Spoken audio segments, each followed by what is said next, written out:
Sir, emotional intelligence का आपने जिक्र किया, इस पे मैं थोड़ी सी बात करना चाहूँगा कि आप क्या समझते हैं इस पे, इंडिविजुअल इमोशनल इंटेलिजेंस की आप बात करें या एज अ ऑर्गेनाइजेशन आप बात करें? जी, इमोशनल इंटेलिजेंस अगर हम बात करें तो इमोशनल इंटेलिजेंस सबसे पहले तो डिबेट ये आती है कि इमोशनल इंटेलिजेंस क्या किसी को सिखाई जा सकती है या नेचुरली इनबिल्ट होती है किसी में, कि I need to comply with this thing, I need to sort of make this my second habit.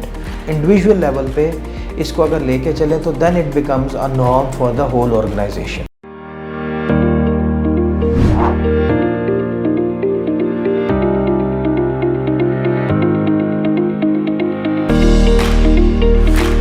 अस्सलाम वालेकुम नाज़रीन, शेयरिंग ऑफ प्रोफेशनल विजडम के साथ मैं हूं आपका मेज़बान अली रहमान खालिद। नाज़रीन, हम हमेशा ही ऐसे गेस्ट्स को अपने प्रोग्राम में लेके आते हैं जो ना सिर्फ आपकी ज़िंदगी में कोई वैल्यू एडिशन करें बल्कि आपको प्रैक्टिकल स्टेप्स बताएं अपनी ज़िंदगी को बेहतर बनाने के लिए।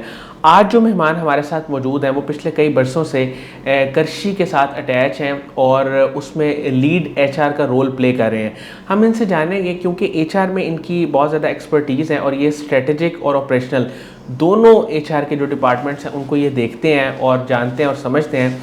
हम इनसे जानेंगे कि इस वक्त जो करंट हमारे मुल्क में सिचुएशन चल रही है, इकोनॉमिक मेल्टडाउन है एक, इसमें ख़ास तौर पे कंपनीज़ में एचआर को क्या चैलेंजेस फेस करने पड़े हैं और उन चैलेंजेस का ये क्या हल बताते हैं। अस्सलाम वालेकुम फ़हीम रियाज चौधरी साहब, कैसे हैं? वालेकुम अस्सलाम, thank you for having me and it is a pleasure to be here.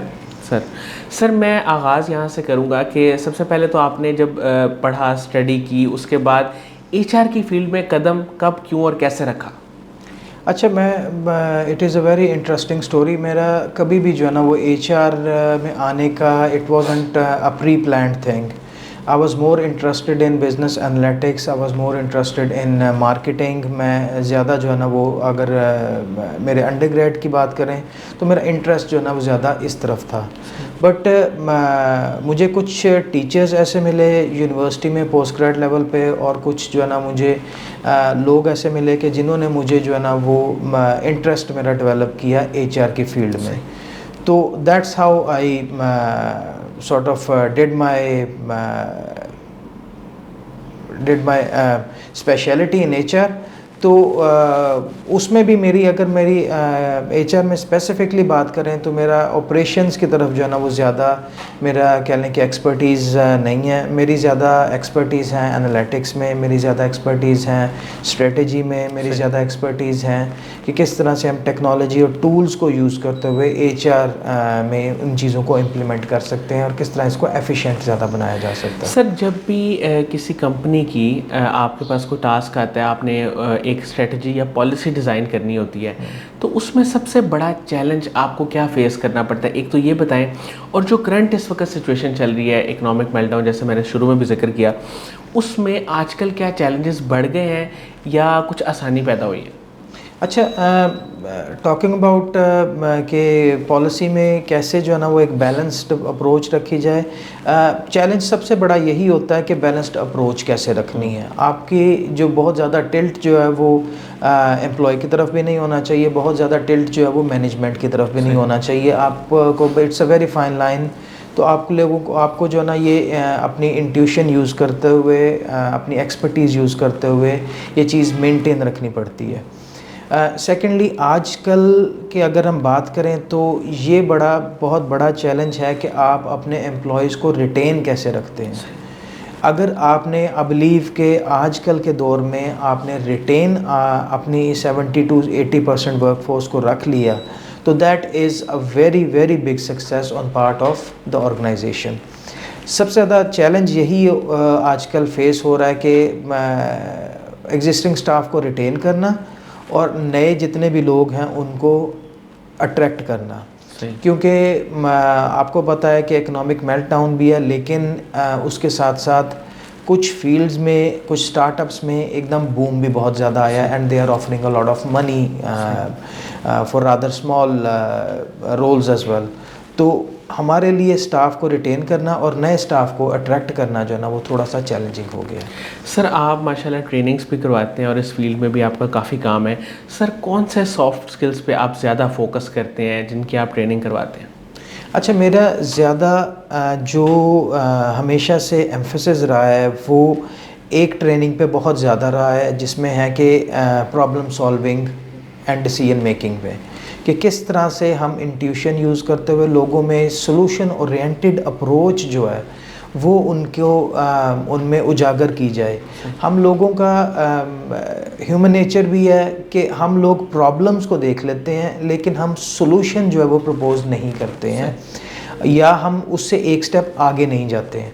So that is the main thing. मेरी जो कोशिश होती है कि मैं लोगों में ये चीज़ इंस्टॉल करूं कि उनको सोल्यूशन ओरिएंटेड अप्रोच के साथ हर चीज़ करनी है। प्रॉब्लम्स में आके सिर्फ वहीं पे कट ऑफ होके नहीं बैठ जाना, सोल्यूशन प्रपोज करने हैं, सोल्यूशन देखने हैं और उसके अकॉर्डिंगली मूव करना है। सर यानी आप बेसिकली माइंडसेट पे काम करते हैं? जी बिल्कुल ऐसे ही है, बिल्कुल ऐसे ही। और सॉफ्ट स्किल्स में, और अगर हम इसके टेक्निकल एस्पेक्ट पे जाएं तो उसमें आप क्या चीज़ें सिखाते हैं? सॉफ्ट स्किल में अगर टेक्निकल एस्पेक्ट्स की बात करें तो मेरे इमोशनल इंटेलिजेंस एक मेरी बहुत बड़ी कोर फील्ड है। ऑर्गेनाइजेशनल साइकोलॉजी मेरी बहुत बड़ी कोर फील्ड है। फिर जो कुछ ऑर्गेनाइजेशंस जो हैं वो आपको ऑनबोर्डिंग से पहले एक टेस्ट करवाती हैं, जिसमें आपके सारे कुछ ट्रेट्स जो हैं वो एनालाइज करती हैं। सो वो जो है ना वो मेरी एक्सपर्टीज़ हैं। इसके अलावा जो है वो टाइम मैनेजमेंट, सक्सेशन डेवलपमेंट, इन पे मैं ट्रेनिंग्स करवाता हूँ। KPIs डेवलप करने किस तरह से, कि रिस्पॉन्सिबिलिटी एरियाज़ जो हैं वो किसी बंदे के किसी पोजीशन के कैसे जो है वो एक्सप्लोर करने हैं। So these are the things where I have more grip in nature. Sir emotional intelligence का आपने जिक्र किया, इस पर मैं थोड़ी सी बात करना चाहूँगा कि आप क्या समझते हैं इस पे, इंडिविजुअल इमोशनल इंटेलिजेंस की आप बात करें या एज अ ऑर्गेनाइजेशन आप बात करें? जी, इमोशनल इंटेलिजेंस अगर हम बात करें तो इमोशनल इंटेलिजेंस सबसे पहले तो डिबेट ये आती है कि इमोशनल इंटेलिजेंस क्या किसी को सिखाई जा सकती है या नेचुरली इनबिल्ट होती है किसी में। आई बिलीव कि कोई भी स्किल हो, कोई भी चीज़ हो, वो बंदे को सिखाई ज़रूर जा सकती है कुछ हद तक। उसके बाद उस बंदे को ख़ुद अपनी एबिलिटीज़ यूज़ करते हुए एक्सर्ट करना पड़ता है कि I need to comply with this thing, I need to sort of make this my second habit. तो इमोशनल इंटेलिजेंस बिल्कुल सिखाई जा सकती है, और ये अगर आप बात करें तो इंडिविजुअल लेवल पे इसको अगर लेके चलें तो then it becomes a norm for the whole organisation.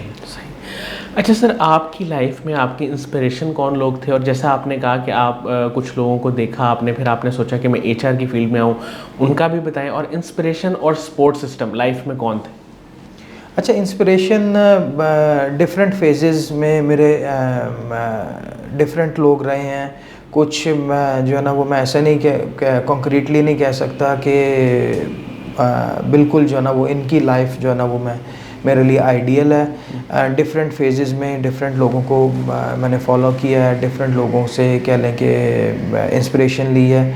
उसमें बात कर सकते हैं जेरेमी क्लार्कसन हैं, उसमें मैं एक फ़ुटबॉलर हैं बहुत फेमस चेल्सी के, फ्रैंक लैम्पार्ड हैं, उसमें कुछ और लोग भी आ जाते हैं। डेविड अल्ड्रिच हैं जो HR के गुरु हैं, वो काफ़ी जो है ना उनकी लाइफ जो है वो काफ़ी इंस्पायरिंग रही है। कैरन लेग हैं। तो इस तरह के काफ़ी सारे लोगों ने जो है ना मेरी लाइफ को डिफरेंट फेजेस में इंस्पायर किया।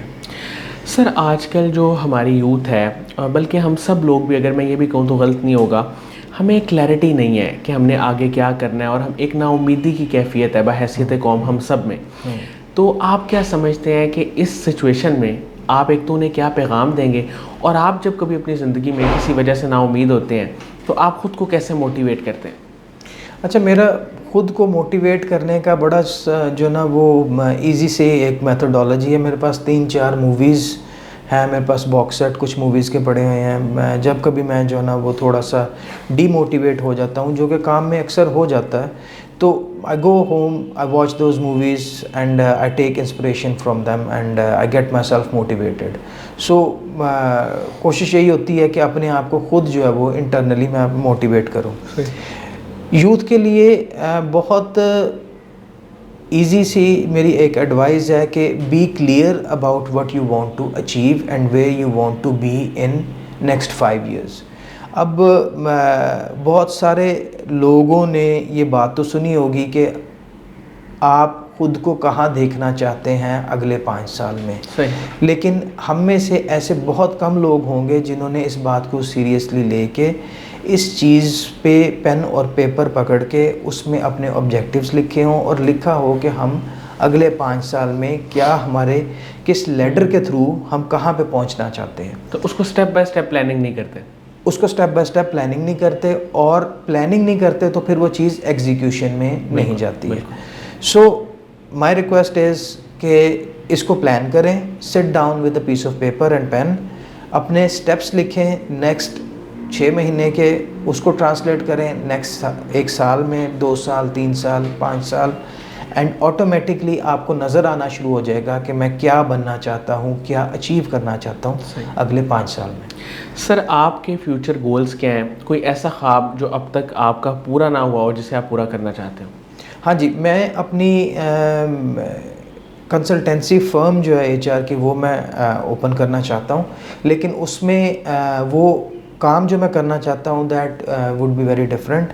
वो एनालिटिक्स बेस्ड काम होगा और बिज़नेस जो है ना वो आपका सारा एनालिटिक्स पे जो है ना वो सारा रिलाई करेगा। HR में एनालिटिक्स जो है ना वो मैं इंस्टॉल करना चाहता हूँ, ऑर्गेनाइजेशनल अवेयरनेस जो है ना वो क्रिएट करना चाहता हूँ कि कितनी इम्पॉर्टेंट है HR की एनालिटिक्स। अच्छा सर, आपने एक चीज़ अभी बताई थी कि मोटिवेशन के लिए आप मूवीज़ देखते हैं। मैं चाहूँगा कि 1-2 मूवीज़ जो आपकी बहुत फेवरेट हैं आप उनका नाम शेयर करें। हाँ जी, एक मेरी बहुत फेमस मूवी है, IMDb लिस्ट में हमेशा वो आप बिलीव के लास्ट 15 साल से वो टॉप 1 पे ही चल रही है, शॉशैंक रिडेम्पशन है, तो वो मैं देखता हूँ। इसके अलावा मेरे पास रॉकी सीरीज़ का बॉक्स सेट है, वो अक्सर लोगों ने देखी होगी। It's a movie based on boxing, तो that is very motivating for me as well. ठीक है। अच्छा सर, कासिम अली शाह साहब के काम को, उनकी फाउंडेशन को आप कैसे देखते हैं? कासिम अली शाह फाउंडेशन का काम बहुत इंस्पायरिंग है।